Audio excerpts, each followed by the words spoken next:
Welcome back, one and all, to the official PodStance PunkStance Podcast. It's me again, doing a funky intro to get you in and ready to go. What am I, some motivational speaker? Thanks, Brain.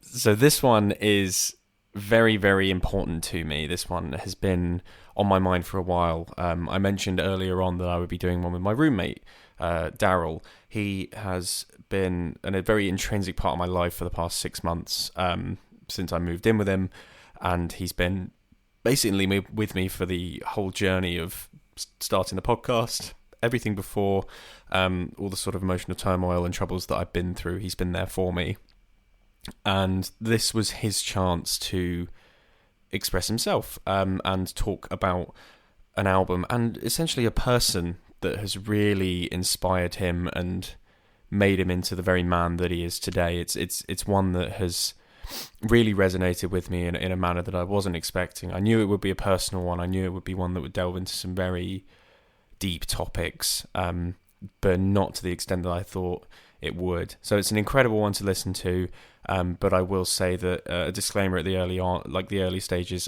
this does talk about suicide and illness and grief and a lot of other topics, sort of familial trouble, and it's a very, very emotional talk, and it got to me in a way that I wasn't expecting. But I don't think that it's taken anything away from just how monumental this man and this album was to him. If you haven't heard of the individual who he's talking about, even prior to this now, just once you hear the name, once you hear the album, please do have a look into it, have a look into the story, and just look into the music that has not only inspired Daryl, but inspired hundreds, if not millions of people around the world, now myself included. And it's a very, very good one. This one that's personal, one that's deeply emotional, but one that is very necessary. One that I think I've learnt so much about, not just the topic, but about my roommate. And sure, we live together, but we see each other in a whole different light. But, well, I guess the same light because we live under the same roof. You get what I mean? The point is that I've seen another side to him, and I think he was kind of apprehensive at the start. He's not the most talkative man in the world. He's not huge on this kind of thing. He seemed a bit apprehensive at first, but I think you'll notice that about 5 to 10 minutes in, he really comes into his own, and it shows a level of passion for this man and his work that I have not seen in anyone else. And it's so lovely to see, and it's really stuck with me, this one. Much like all of these have, but this one I think is the most emotionally resonant of it's the most personal, certainly. So discretion is advised if those topics that I mentioned before do hit a certain way. I will remind that it does talk about suicide, it does talk about illness, and it does talk about sort of mortality and grief. So if those things do hit a particular nerve, I would still suggest you listen to this, but I'm just making you aware that it does come up. So I appreciate you listening to this, and I just thought it was important to get that out there. So I'm going to send you on your merry way. Thank you again to Daryl, and I will see you guys on the other side.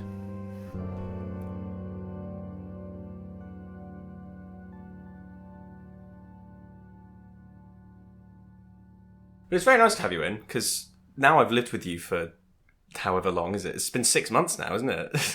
It's just gone quick. It was May when I came in, because it was just after my birthday. So I remember thinking, oh, I'm 23 now. I should probably actively look for somewhere to live. I'm a big boy on my own. I need to get out of here.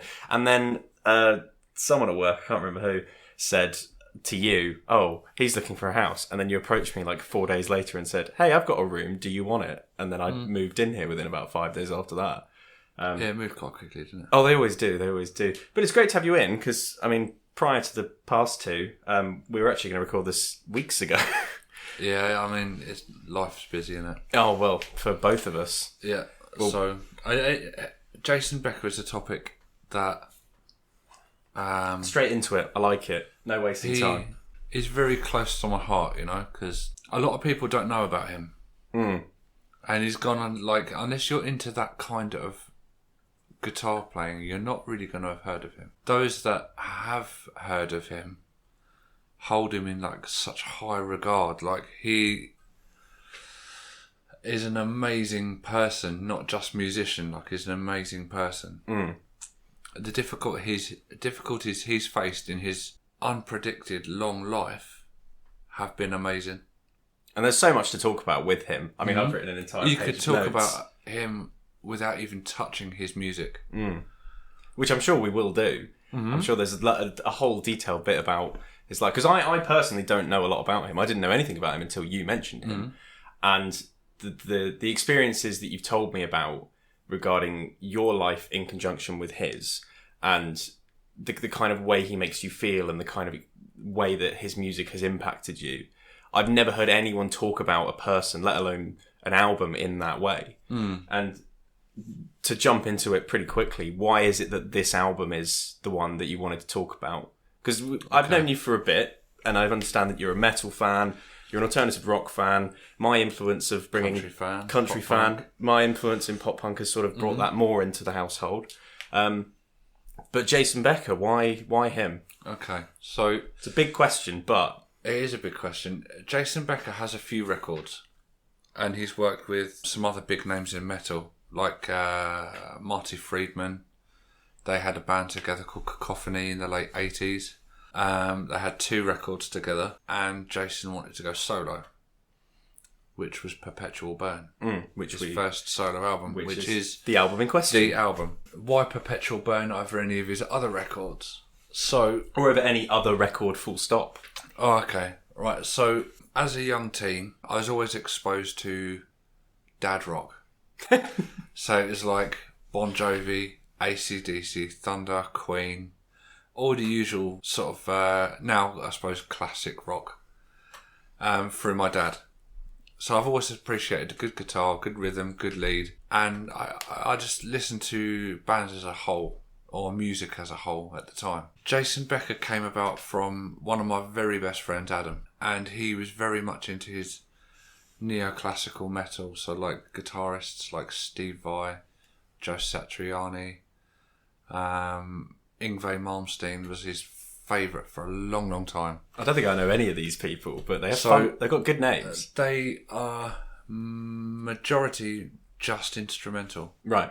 So when you're playing just instrumental, just guitar, that guitar has to do more than just play a lead section or a solo. It has to be the melody, it has to be the vocal, it has to be bigger than everything else in the band to be successful. And all of those names, Steve Vai, Joe Satriani, Yngwie Malmsteen and Jason Becker, they're all A-listers of that genre. And that style is very much blisteringly fast guitar playing, sweep-picked guitar playing, sort of arpeggiated sections, and just like really super technical stuff, which is more akin, I guess, to like classical music than anything else. I guess maybe that's where the name now classical rock. Yeah, neoclassical, like it's new classical. That's where it comes from. And a lot of these guitarists, apart from Joe Satriani and Steve Vai, Yngwie Malmsteen he's an arrogant twat. But you can't help but love him. Yeah. Because his genius like outweighs his arseholisms. Now that's a phrase. He likes to show off by playing famous classical pieces. Yeah. And so it's all very, very fast. And Perpetual Burn, for me, was the first neoclassical album that I accessed. It was the first one that I listened to that I genuinely liked. And it kind of unlocked the genre for me. And it was also Jason's first solo album. And it is just, it does things, man. Like, such a nice way of putting it, though. It's from start to finish, it's so diverse and so genuinely full of talent. He plays every instrument on the record. Yeah, I saw that he did lead, rhythm, bass, keyboard, and he produced the whole thing as well. Yeah. Like, the man is an absolute genius. He used to show off in his high school by playing guitar with one hand whilst yo-yoing with the other. Is that true? It's actually true. That's brilliant. There's clips on YouTube of him playing with the yo-yo whilst shredding his guitar. And like as yourself playing a guitar player, hammer-ons and pull-offs are not easy. They're not easy, but he could play whole classical lead sections with one hand. Beyond me. Simply by hammering on and pulling off. That for me, like that blew me away watching that clip. I was like, there's no way he could do that. But he did. And Perpetual Burn is very much an album of his mind, his love of guitar playing. Because even if you was to listen to the top 5 guitarists and their top albums, even though they're the same genre, they don't sound the same. Yeah. And it's just very much him. In a nutshell, it's his personality, it's his style, it's his sound. And it's just the song titles, when you let's say the track 1, Altitudes, when you listen to it and you close your eyes, you can genuinely hear the guitar lift you, Like it lifts your mood, and it does. It takes you to altitude, And it's just like, he's just an amazing, amazing talent. And if no one's listened to him before, I would urge you to just try a couple of tracks. It's not going to be for everyone. But that's not what this is about. But you can appreciate the talent and the songwriting ability within it, even if it's not to your taste. And it just, from start to finish, I can't skip it. Yeah. I can't skip it. I have to listen to it in full. Well, the amount of songs that are in there, I think it's only 8 tracks. Yeah, there are a fair amount. Well, you've got Altitudes that you mentioned that starts it off. The titular Perpetual Burn comes next. Mabel's Fatal Fable. Yeah, it's a great name. That's a fun one to go for. Air. Air is one of my standout tracks. One of your standouts. Temple of the Absurd. 11 Blue Egyptians. Dwellers in the Cellar. Another one, fun one to say. Yeah. And closing on Opus Pocus. Opus Pocus. There's a lot of my favourites. There's a lot of sort of play on words in there almost, and a little bit of humour. It could also be taken as a little pretentious as well, like Temple of the Absurd, and it could be taken a bit. But it could just be a bit him arrogant, but him as a person, he's so tongue in cheek. Like he loves a laugh. Yeah, and is he still like that now? Yeah, he's very, very playful. I don't know whether it's admiration for him that bolsters like the love of the album, or it's the other way around. Like I just find him an incredibly inspirational person, and if he can live life, then everyone can, because he has found a way, no matter what, to carry on. And there's a very beautiful story in that we'll get into, I'm sure. But you mentioned Air. You said it was a favourite. Yeah, that's very much like almost a classical piece, and it has a beautiful harmony section halfway through where I think it might be Marty Friedman that guests on that. He did additional guitars on track 5 and 7, so Temple of the Absurd and Dwellers in the Cellar. Okay. And then Atma Una did drums. That's another thing I wrote down. I have no idea who that is, but no, I don't. There's a drummer in it. Air's one you mentioned, but do you have, of the 8 songs that are in there, all of which you wouldn't skip, so I imagine you like all of them. Yeah. Do you have one or potentially 2 that stick out to you as being the most impactful on you or in your life or your style? Because you're a bass player. I am. So, and for this style of music, it's very boring. I mean, it's about the guitars in this genre. It's very much about the guitars. Yeah. You could almost not have a bass line and you wouldn't really notice. But I think Altitudes is the one. Yeah. It is the one. Starts it off. It just, the intro to that song, when you're, I don't know whether I'm one of those weird people that sort of connects to music in a strange way or not, but like, do you get goosebumps when you hear certain songs? I do, especially if it's a brand new track. Like if I'm going through and doing reviews and I'm writing stuff out and I hear a song in the album that really sticks with me, I will know if I like it. The moment it gets to the end, I will just play it straight away again a second time. Normally, if I'm going through an album, I just listen through it completely and then I will go back to it if I want to write more notes about it. But if there's a song that comes up and I skip, I'm like, okay, I don't want to listen to the rest. I want to listen to that again. and I get that little feeling, that little sort of shock Yeah, up the body that where wave. I go, Yeah. especially in sort of pop punk and easycore, you get those heavy breakdowns that you've heard me play and attempt, like all the chugging of the guitars in there. That's what really gets me. You can't beat a breakdown. It's so heavy and it's so chunky, and that's the kind of thing that gets me. But in terms of like neoclassical, is it just the complexity of it, or is it more just the way that it sounds out? I think with classical music as well, is that they're generally themed, like Holst with the planets and stuff. It's like almost like a prog rock album. Yeah. So they have themes, and when he named that track Altitudes, there's no lyrics, there's no words, nothing. It's just the music. And he's named it Altitudes, and when you listen to it, it lifts you, you know? And it's almost like you are floating in the clouds, like, and it's just, I don't know, it just makes you feel amazing. And I remember the first time after I listened to it for the very first time, the first time I chose to listen to it, I was in the park, I had my CD Walkman, and some headphones on, and I went and laid down on the grass and I hit the play button, and Altitude started, and I listened to it loud. I listened to all my music through headphones loud, and it just took me somewhere completely off this world, you know. And like I got the goosebumps, and I was laying on the grass in the park, all these people around me in the summertime, you know, it was red hot, with goosebumps, and I must have looked like a complete fool. But I don't care, you know, because I've never had anything do that the way music does. And it's not just Jason Becker, you know, like there's other albums, other artists like Queen. As soon as Freddie Mercury starts singing, I'm captivated, you know, like I'm in the zone with him. And I love that about Jason Becker, is that he's holding 100% of my attention by plucking some strings. And that's all it takes. And like, it's as simple as that, but it's just absolutely phenomenal. He's a musical genius. Yeah.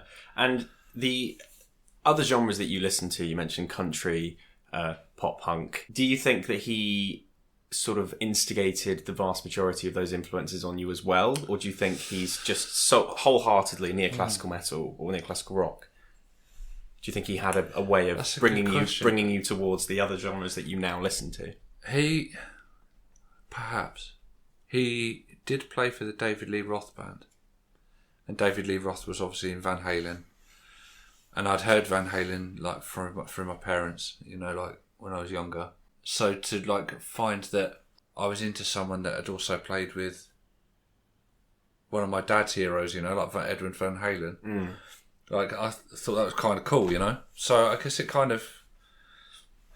does bring me a little bit... I appreciate guitar playing more because of him. I don't necessarily think that he's brought me closer to any other genre, because he has such a unique sound that I don't think it's able... He can't be pigeonholed. No, you can't listen to him and be brought closer to anyone else, you know, because he's just in his own genre, you know. He's Jason Becker. Yeah. And it's just like, but that is every album since, you know, even though some of them he wasn't able to physically play, he's still written the music. And other people that he has handpicked have played for him. It's still his music. Yeah, and I think that's a perfect opportunity to get into the personal elements of his life and yours, and why it's inspired you so much. So Jason Becker, he produced Perpetual Burn at maybe the age of 17 or 18, which is really young, really young. And it propelled him into stardom almost overnight. All these people were noticing him, listening to his record, like, how are you doing that, man? That's insane. I think he was voted in like 1987 as like best up and coming guitarist. Really? In some American guitar mag.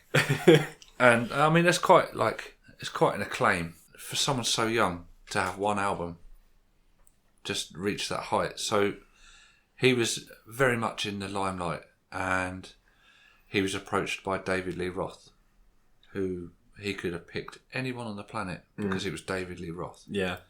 Ex-singer of Van Halen. He could have had his pick of anybody. Asked Jason to go down and do a demo. Went and did the demo. And the song is called It's Showtime. And it's very Van Halen-esque in its style, but has a ripper of a solo through it. And it's just the energy of Jason matched the energy of David Lee Roth, which, like anyone that knows Van Halen from David Lee Roth days, knows that he was an absolute madman on stage. And he would be like jumping, doing the splits, all sorts, leaping around the stage while singing. He was such a high energy performer, and Jason's playing matched that. And so, yeah, they were like, yeah, cool. Like, you're in. And they did a record called A Little Ain't Enough, which was around 91. And that's when things started to go wrong for Jason. So he used to go down to the studio and record his bits and bobs, and he noticed that his hand kept he kept losing, he put it as losing grip of the neck of the guitar. And it kept happening, and he was sort of starting to get a bit concerned, so he popped to his doctor. The doctor started having a look into that, and he was diagnosed with ALS, amyotrophic lateral sclerosis. At the age of 22, 23? Something like that. To you and I, in the UK, it's motor neurone disease. It's a horrible, horrible robbing disease, which he was given an initial prognosis of like 4 years, 5 years to live. I've got 3 to 5 years written down, yeah. So, yeah, he wasn't given long. He's now 54. That's a big middle finger to everything and everyone, you know. That guy has a fire that will not go out. And that is one of the biggest things that I admire about him, is that even though the only thing he can now move through his own ability is his eyes. His eyes. After having made albums where he's playing ridiculous number of notes per second at a consistent level for years. I think he first picked up the guitar like at the age of 4 or 5. Like a calling, wasn't it? It was almost like the guitar was made for him. Yeah. It was just waiting for him and his time on the planet. So, yeah, he was diagnosed with motor neurone disease, or Lou Gehrig's disease, or ALS, however you want to refer to it. And he knew that his time making music and playing it his time was limited. So he initially started by putting lighter gauge strings on his guitar so that it didn't require as much force to push and fret the notes. Then that got too much. And he had to stop playing altogether because he couldn't keep going on, like sort of putting lighter gauge strings. They only go so thin, you know. Yeah. So he had to give it up, and then it took his body completely, and he can't breathe independently. He's fed through tubes. He toilets through tubes. His parents are his full-time carers. But one thing, his dad Gary is his primary carer. His dad was very, very clever. I don't know what he did for a job, but he's very, very smart. They developed a way of communicating through eye movements and blinks. Really? And they had these bunch of like acrylic boards with a grid and different letters, and him and his dad learned it, and they could talk to each other through eye movements and blinks. If that isn't amazing enough, they also developed a computer program that could track his eye movement, and when he blinked it clicked, so he could use a computer. If that isn't enough, he then went on to write The next album, Perspective, which is quite apt. That was 1996, I believe. Yeah. So Perspective, great album. I think some of it's played by him, like earlier recordings, where he had ideas years previous. But a lot of guest playing, and that was like a resounding success. There's a track on that album called Sarana, which is a tribute to his best friend of the same name. I think they were probably romantically linked at one point, but obviously with his condition, I don't think he wanted to limit her, I guess, to full-time carer of him, and wanted her to live a normal, exciting life. Yeah. He's a very spiritual man, and he just kept going despite the fact that he couldn't move. Like, just his eyes, and it's just like it's incredible, you know. So he didn't stop. He released Perspective, and it was really well received, and received well to the point where they made a ballet from that album. Did they really? They did. Wow.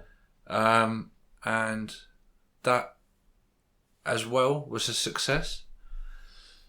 And then he carried on. He has a bunch of small albums that you're looking at now, like the Raspberry Jams and stuff. The Raspberry Jams and the Blackberry Jams. Yeah, so these are like little recordings that he did at home, sort of thing, like just like messing around while the tape was still running. And he's got little bits of songs that little riffs and lead sections which became tracks on, say, Perspective or were used on Perpetual Burn. It's almost like a audio journal, I guess, of his ideas. He's sort of playing them as they come to mind, and carried on playing or writing, should I say? And then the ballet, and his care is expensive, like really expensive. So, in recent years, it's quite sad that he's sold a lot of his guitars.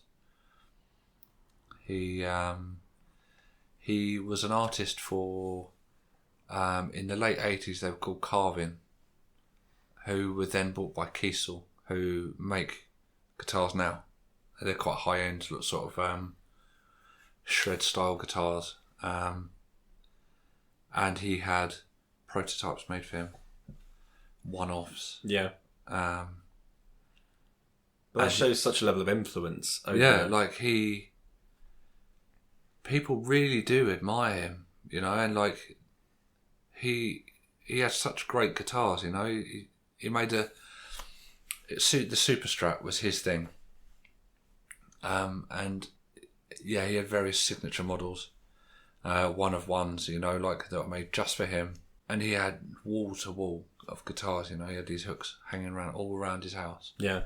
Of all these different one-offs and stuff, and recently they had to auction them, and that was led by Herman Lee from Dragon Force, who's another very fast guitarist, like Through the Fire and Flames and Guitar Hero. You know, everyone remembers how crazy that is.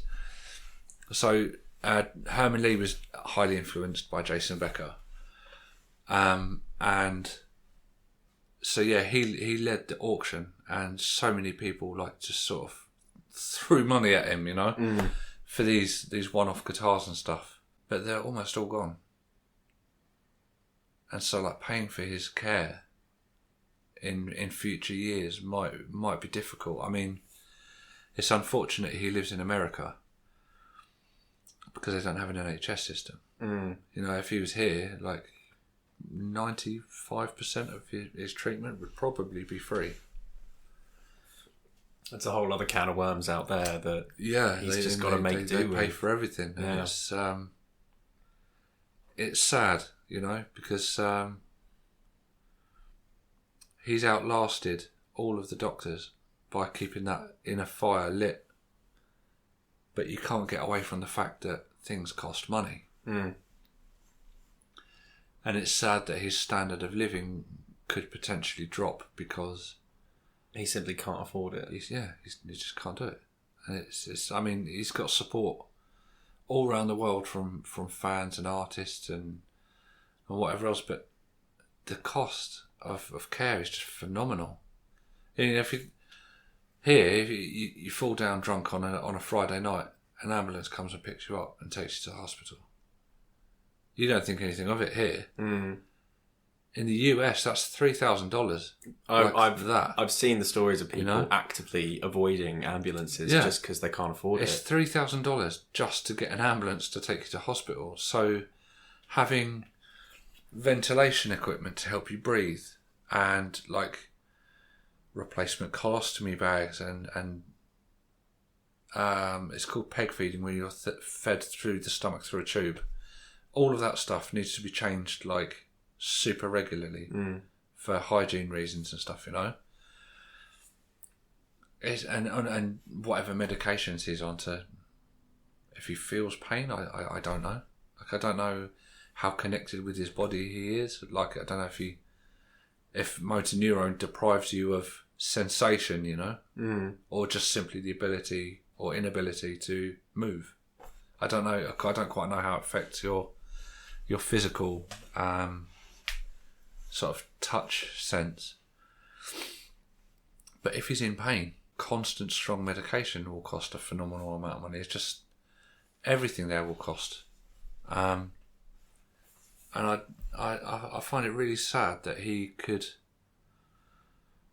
have a reduced quality of life and then end up sort of passing because it's just not feasible to keep the expense of it all.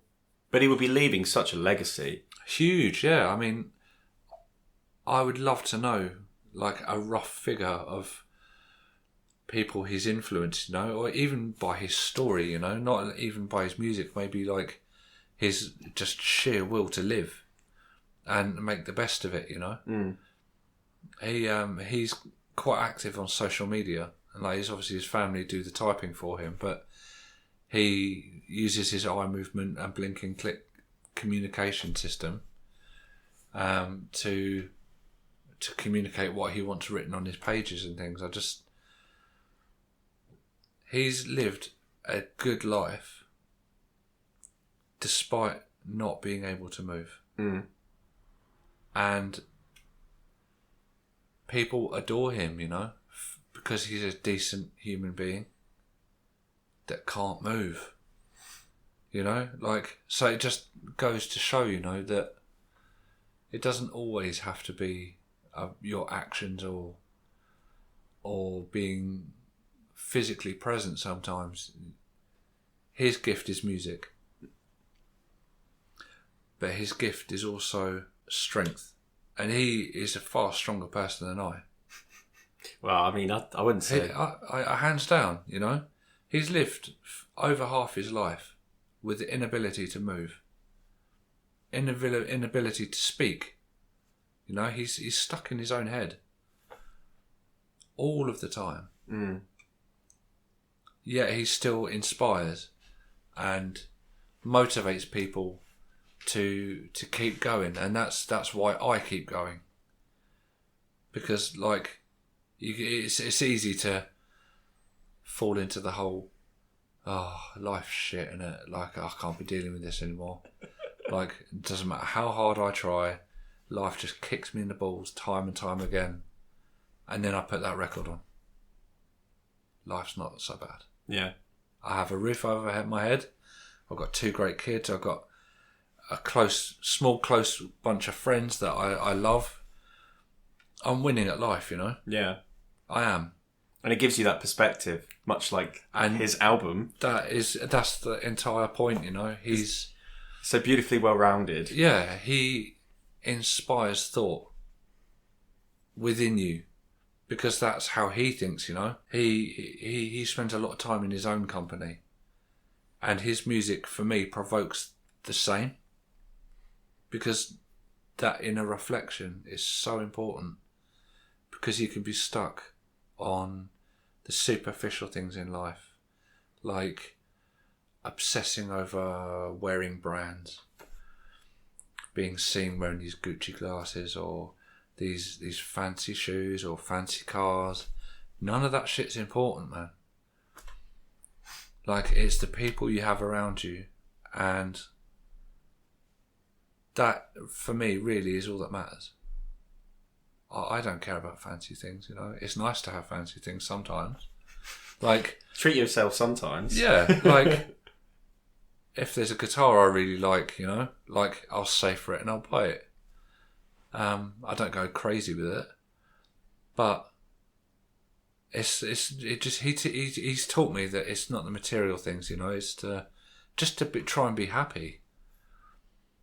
And like his most recent album, Triumphant Heart, again, only 5 years ago, I think. Yeah, it was 2018. Triumphant Heart, like, he still sees himself as a winner, you know. The triumphant heart is that love has conquered, and it's still going.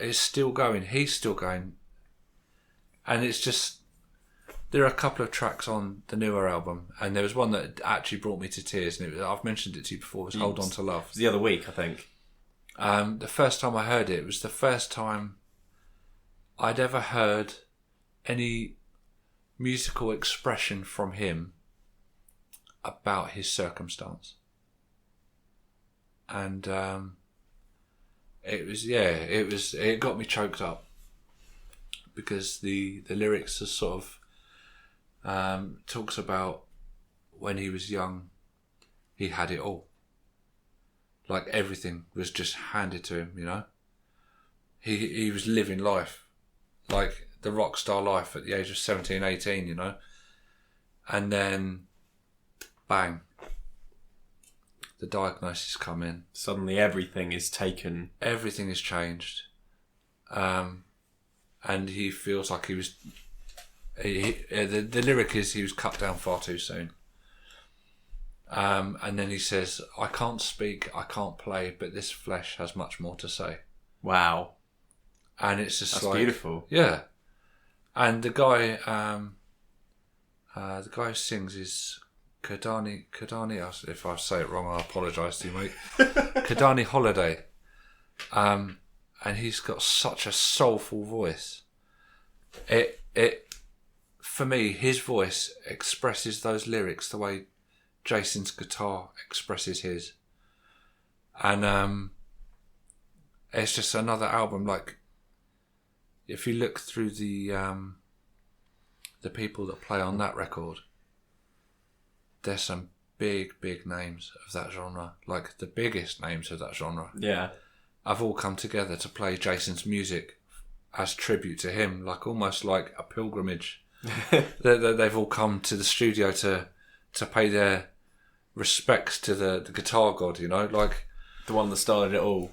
Well, he didn't know. That's the thing. Like, but he's championed it, you know, and I think everyone just admires his sheer determination to live.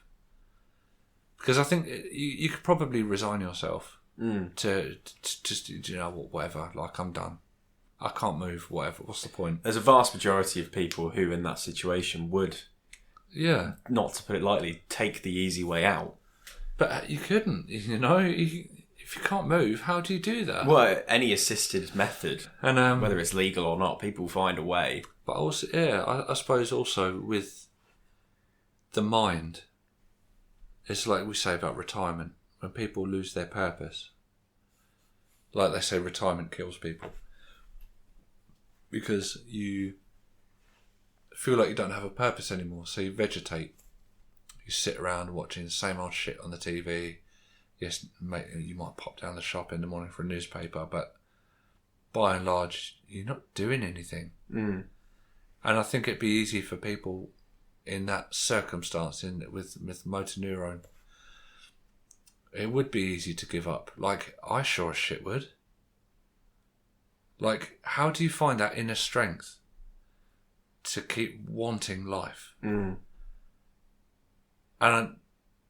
that it truly does. Like, anyone that's diagnosed with it, like, hats off to you, and my fullest respect, because it's horrible. I couldn't think of anything worse. Like, I wouldn't be able to hug my kids. I wouldn't be able to tell them I love them. I could just sit there blankly, looking at them, whilst on a ventilator. It's not fun for me. It's not fun for my kids, you know. So people that are in that situation and still give it 100% have my full respect, admiration, love, everything, you know.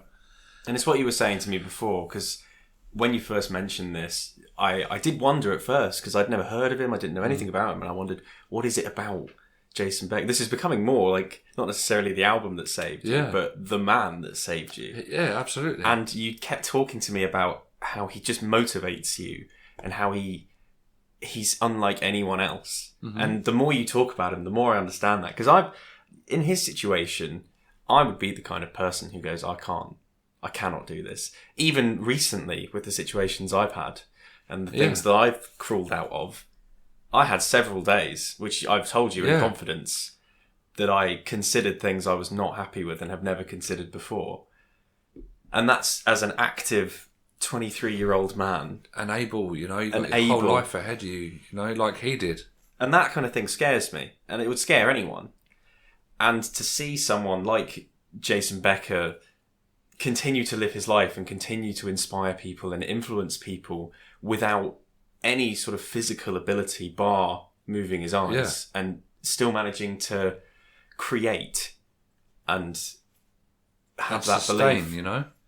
I can't think of anyone more worth of that respect that you're talking about. Yeah, absolutely. Like, he's just such an inspirational person for me. He's one of a kind. He truly is a gift to this world. Him and his music, because like, his music is incredible. Him as a person is incredible. And that's happened to come from the same source, you know, the same person. I can't sing his praises enough. You know? Like, well, you have already. Yeah, like, and you never know, like, he may hear this one day. It's going to be on Spotify. He might be at home, and he might stumble across this PodStance episode, and that's my name. Okay, get the name out. If it ever gets to you, I love you, Jason, and I thank you like immensely for everything, not just your music, like everything.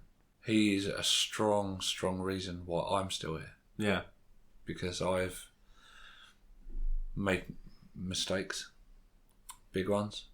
Not proud of them, and there's been moments when I've sort of questioned my existence and whether I deserve it or not. And he's got me through some hard times, very tough mental blocks, I guess, like where I can't see past taking myself away.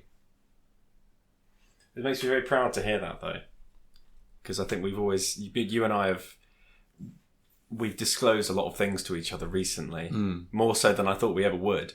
Because I still remember the first thing you told me when you were like, when we went to the pub, and you went, I'll be honest, I didn't like you when I first met you. Whoa. I was like, I appreciate your honesty. Well, yeah, I mean, yeah, it's true. We did have that conversation. It was nice. It was true, you know, like, but I'm glad you proved me wrong, you know. It wasn't you that proved me wrong. Yeah. It was, what did I say? It was, I like that you're unapologetically you. Like, that is definitely, like, one of your finer qualities, you know. Oh, thanks, mate. Is that you're just Nick. And so many people get caught up with, I can't act this way, I can't act that way, I have to fit into the social norm and whatever else, you know. And, like, so you just get these sheep.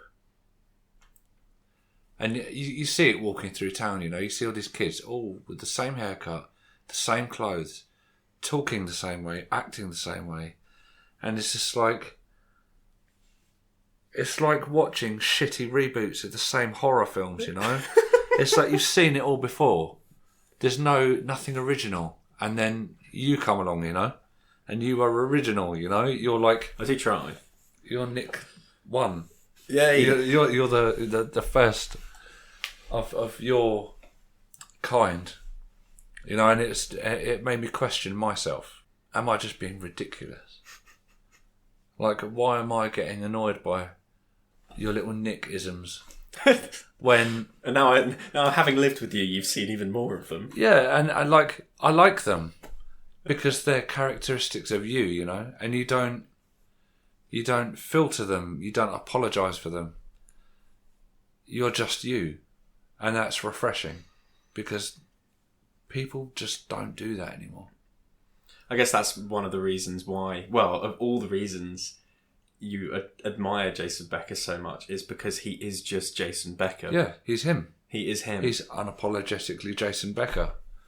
And it takes a lot of balls to be original in a world of now social media, when it's very easy to fall into a trend or into a category where you're mimicking influencers and you're following trends. You know, it's easy to follow that because you're being told how to be. But what I appreciate about you as a person is that you have your own self, like inner influencer. You know, I like this, so I'm going to do this.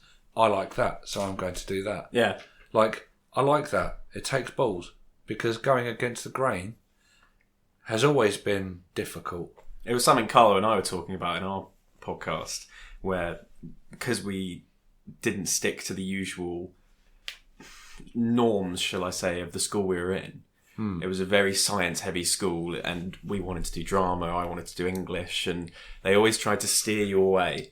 They always tried to be like, no, you need to go to Oxford and Cambridge for university, you have to do this, you have to do that. And there was such a strong stigma to that kind of thing.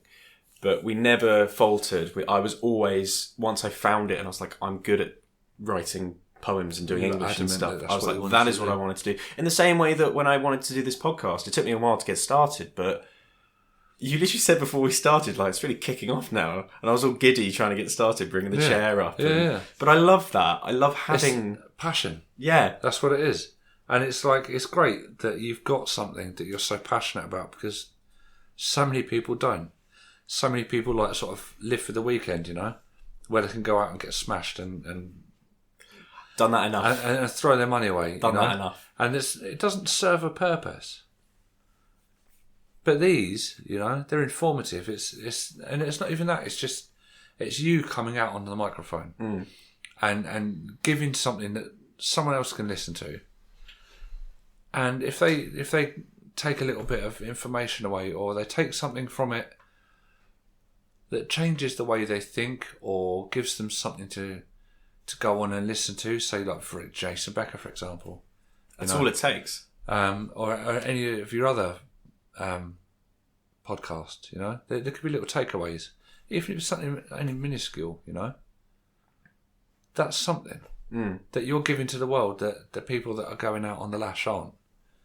They're living in like this tiny world, you know, where it's just them on their little narrow path. But yours is broad and you're giving. And that's quite reflective of you as a person, is that nothing's too much trouble. And it was the music that inspired me to do this, me wanting to talk about it. Do you think that someone like Jason Becker, or the music that you listen to, do you think it has inspired you creatively or just personally? I would love to be able to play like Jason Becker. Wouldn't we all? I've been playing guitar for 6 years and I'm not even close. He's a talent in a league all of his own. And I don't think, I'm just too old. You know, I wouldn't be able to play like him. Oh, but you can accomplish a ton of shit at any age. This is true. And I suppose his mantra is not giving up. Which is, I've only been playing bass for 3.5 years. Still time. So I would have picked it up when I was, say, 36. So yeah, like there is still time. There's always time. But for his influence on me personally, his music is like a safety net for me. And I've been listening to him a lot again recently since we started talking about this podcast. It's sort of put him back to the forefront of my mind, and I've been listening to a lot of his music, and it's just a really nice reminder to just not give up, keep going, keep trying, and just try and love life as much as you can. It's a beautiful sentiment, though, because I think when I was listening through it and when we were talking about it, it always takes me back to something. It's going to sound really stupid, but there's a guy called Dan Avidan on the Game Grumps, which is like a YouTube group I used to watch a lot back in the day, and they were playing Sonic Unleashed. That was a great game. On the Wii. That was a great game. And I can't remember exactly how it started, but I think he said like, I'm 38, about your age.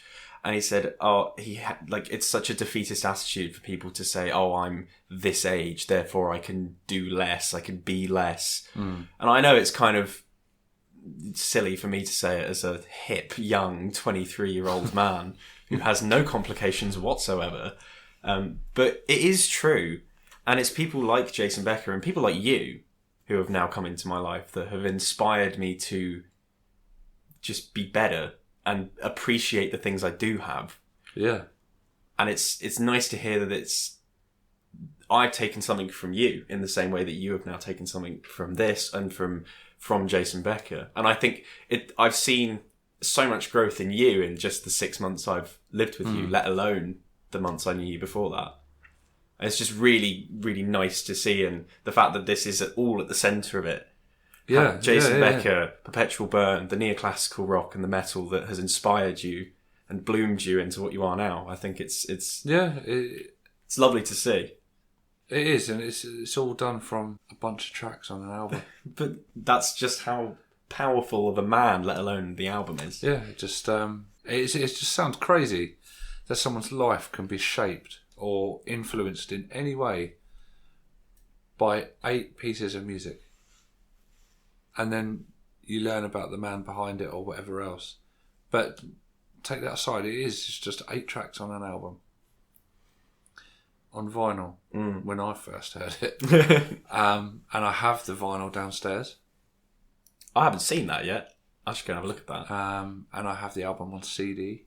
They will always be like some of my prized possessions, because you look at the album cover and it's like that, it brings everything all at once. That sort of like all that inspiration just rushes in. So it's just nice. No, it is lovely, and I do need to give it a full listen again, not just for researching and for this conversation, but just to understand and truly take in the points you've made. Because I think if I listen to it and just acknowledge it for what it is, in the same way that you have, then I'll probably get a lot out of it as well.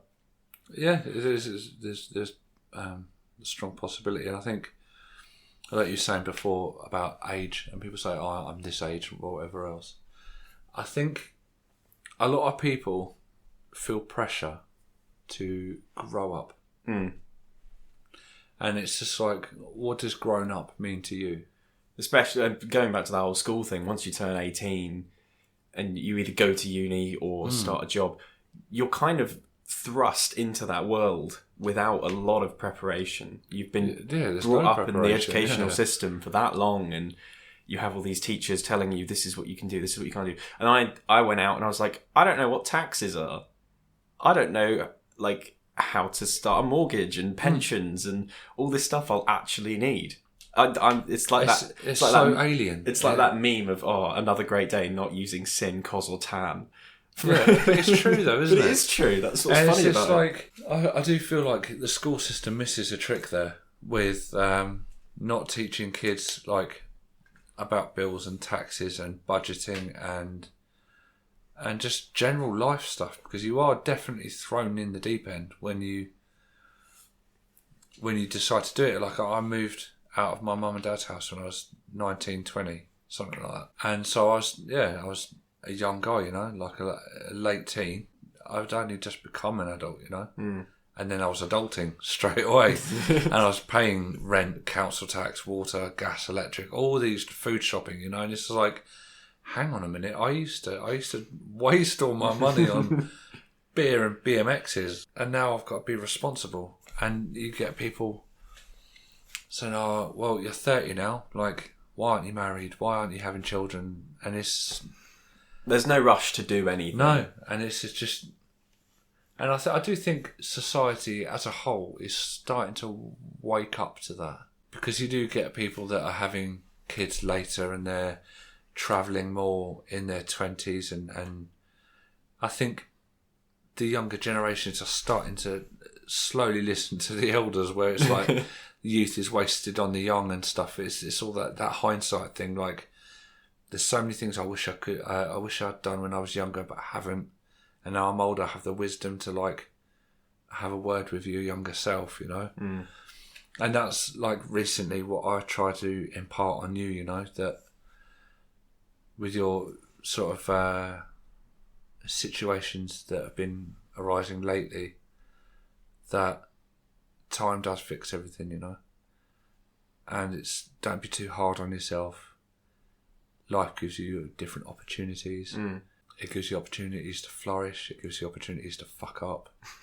Like, which we all need. It keeps giving you those opportunities. Yeah. And it's like, just roll with it and just don't grow up. Because it is, honestly, if there's something you love, do it for as long as you can. Even if it's something daft, you know. It doesn't matter what it is. If it makes your heart happy, do it. And don't sort of give in. Like, people probably think I should be cutting my hair. Like, I bloody love your hair. You know, like, it's long hair, and I'm 40 in July. But I like it, you know. I like having long hair. Well, why not? And if other people don't like it, fuck them. Like, I don't care. No, you know, and that's the thing, is that people give too much of a shit about what other people think of them, and it doesn't matter. Yeah, it really doesn't. And that's what you've grasped at such a young age. And I'm quite jealous of it, you know, because I was a victim of it. Well, it's no thanks to you. I was a victim of it in my younger years, you know. I have had a multitude of hairstyles and hair colours. I've had a pink mohawk. No, you didn't. I have. How have you not shown me this? Because there's no photographic evidence. No. You know? There was no smartphones, man. No, that's so sad. Unless you happen to have a disposable camera in your pocket, you would never have caught it. Oh, I'm going to have to imagine that for the rest of my life. I've had blonde hair, I've had green hair, I've had purple hair. But I was always so self-conscious. Like, it was like I was doing all these things, you know. Like, I used to have lots of piercings. I was quite punk, like hardcore punk. So it was like sort of the fuck the system attitude. And so I'd do things that were like, fuck you. Like, I'm going to have a pink mohawk. But I was always super conscious of it. And I did. Like, if any of my mates took the piss, I'd be hurt by it. I wouldn't show it, but I'd be hurt by it. Now, I genuinely don't care about other people's opinions. And I'm so much happier for it. And that's how I feel where you are, you know? Like, you do nick things because they make you happy. And you don't give a shred of a fuck what people think from my point of view, you know? Yeah. You may well be the same as I was, you know, a bit conscious of yourself. But fake it till you make it, right? Oh, always. And yeah, I like the fact that you have the balls to be you, because it's just, yeah, so many people aren't true to themselves. Well, it's a lovely thing to say, because I do feel like I've had a lot of change in the past few months, almost certainly for the positive, much more so. But I think as a sort of final moment, because I've been through a lot in these past few months, but you've had even more experience than I have with that kind of thing.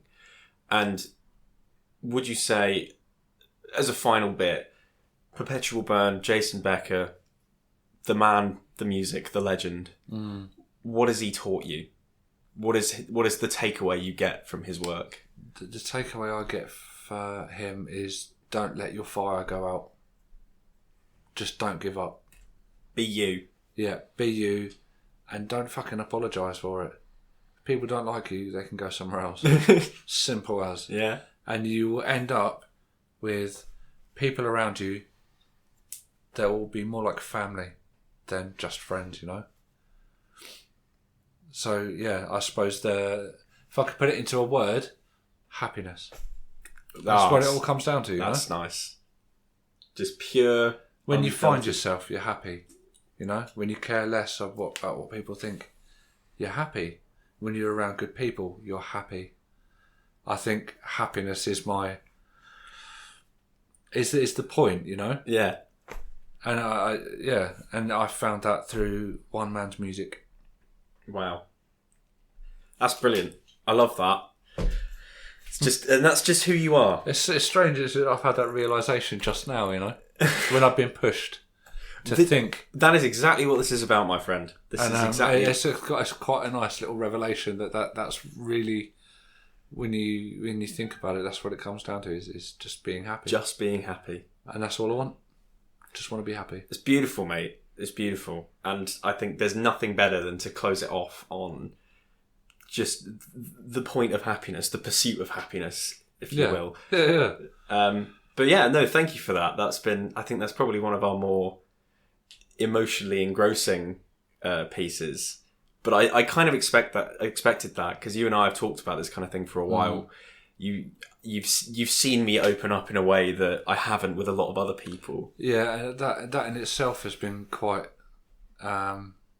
nice because you have been really down.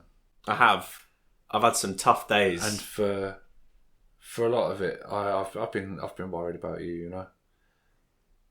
But you've let the wound heal, if that's right. You've opened up, talked about it, processed it, put like an action plan in place, you know.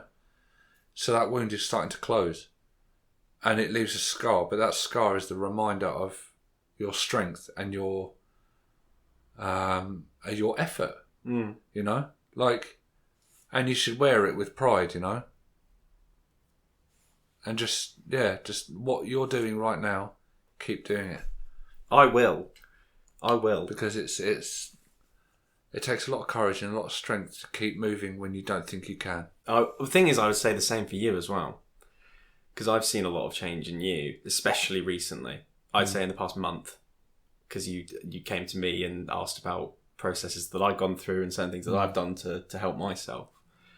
And it's that proactivity that encapsulates all of it. In the same way that Jason Becker could have gone, fuck it, I'm done. But he didn't. He's like, I'm going to find a way to make my passion continue. Yeah. I'm going to find a way to keep doing it. I'm going to find a way to keep going. And he has. And he has. And if he can do it... He's well outlived his initial prognosis, you know? Yeah. And I think I think that's just such a... It's kind of what I was expecting us to mention, but I think now having heard you say it, it resonates even more with me than I thought it would. So I thank you for that. He's an important man. Well, you're an important man to me, so... Well, thanks. It's doesn't matter who you are, I suppose. If you can help someone, you should. Absolutely. Well, thank you again. I know we've been meaning to do this for 3 weeks. A long time. We finally got to it. But we did it, and it's been really good actually. I've enjoyed it far more than I thought I would. I think you took a bit the first 10 minutes. You seemed a bit slow to get into it, but now once the creative thinking and how I feel about it all start to come out, I think it's been hard to shut me up. It's been going on for a little while now. Yeah, but that's the power of the PodStance. That's just that is not the catchphrase I'm going to keep. The power of the PodStance. Well, but thank you for having me. Oh, you are most welcome. I'm going to take the mic now. Well, thank you very much. It's been really good. I've learned a lot, and I'm probably going to go and listen to Jason Becker as I edit this. And thank you guys again. This one has been a bit more on the personal side, but I think for the better. And I think we've both gained something out of it, and hopefully you guys have as well. Not necessarily learned anything about us, but maybe something about yourself. And as you said, if anyone gets the chance to listen to Jason Becker and understand his story, maybe he'll listen to it. Who knows? But yeah, it's an important one to think about, that you are enough and you can always be better. And if Jason Becker can do the things that he's done, then anyone can. So I will leave you on that lovely message, and we're going to go and I don't know what we're going to do now. I'll bump into you. We live together, so. Well, I will see you guys in due course.